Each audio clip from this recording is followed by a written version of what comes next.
Hola amigos, aquí les tengo un tráiler del segundo DLC Uprising, específicamente mod de la muerte, Black Ops 2. Perdón que no está en español, pero por lo menos verán cómo va a ser el nuevo mapa de zombie. Bueno, lo dejaré que vean el vídeo tranquilos. Hasta la próxima amigos.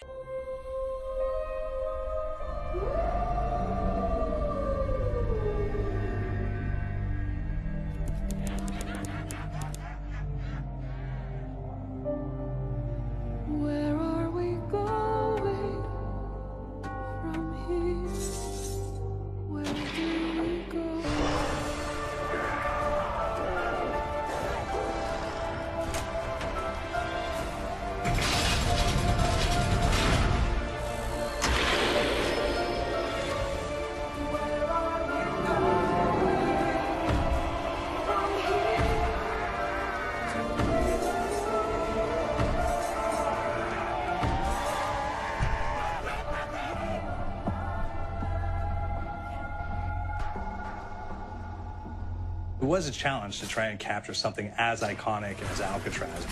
You know about this. This is arguably the most famous prison in the world, and now you're in it. Just the space, the physicality of it, because it's quite claustrophobic.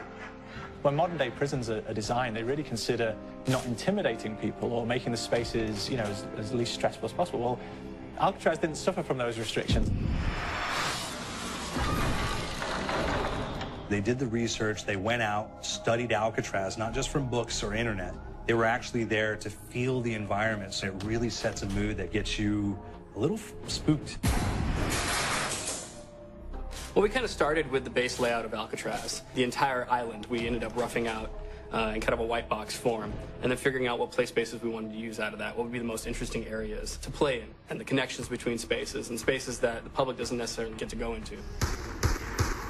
We really did a lot of pushing to really enhance that psychological horror aspect that we're really looking for. And this is a really good opportunity to really tell something special. Like I got stuck right through the gates to hell! This time around, I feel like it's been identified that there are these side missions that you're going to go out and try to accomplish. Al and the rest of the groups put together this escape plan, but the point is to get the parts and assemble this plane so they can get off the island. We did something new for the first time. We have actually contextual music that goes off. So that's a first for zombies. And it's all based around this horror thriller aspect. Every location will have a specific stinger that you hear when you find it, when you discover it, when you start unraveling the story, we start building on the music that you're hearing, and it's really enhancing that experience and going along with it in parallel.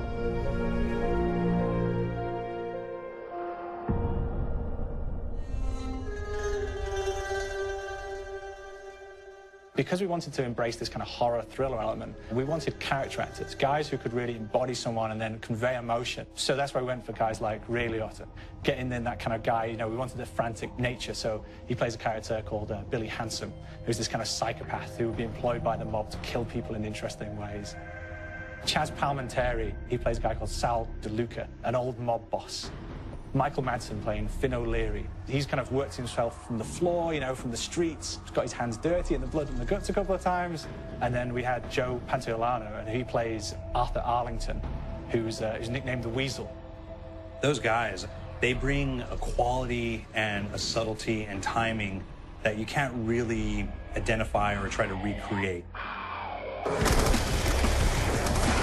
it on! Reserve tracks! You start off in the afterlife mode, and that's just going to be what's going on. You're going to try to solve the mystery from the second you start. Afterlife, to me, brings a new element, like a new puzzle element. It forces me to think a little bit more or look for the clues or kind of think of zombies on a slightly deeper level. You see clues throughout the map that tell you, ooh, perhaps if I'm in the afterlife, I can interact with this object, or there's some puzzle going on here that I need to be in the afterlife. Back east, I whacked a dirty dentist with one of these. Took forever, too. Alcatraz has a Civil War kind of fort background before it turned into a penitentiary. And so we had this kind of backstory, the idea that the warden would have collected Civil War weaponry.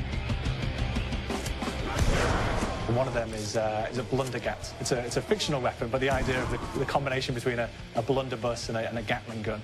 And possibly, it might be a way of upgrading it to a more fantastical weapon that the players may find. You just went now.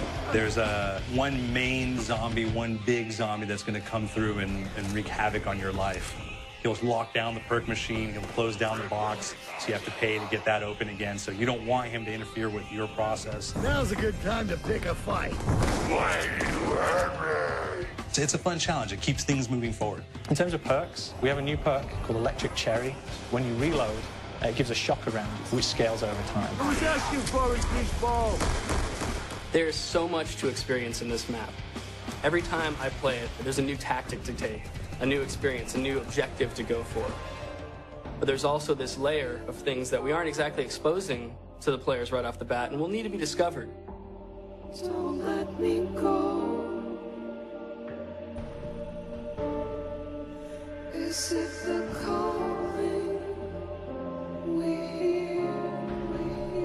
We've got the undead in there, we've got these historical elements, and these fantastic actors all seem to be with peace with each other in this kind of same world. So it's magical, and our team is incredibly excited by it. Is it the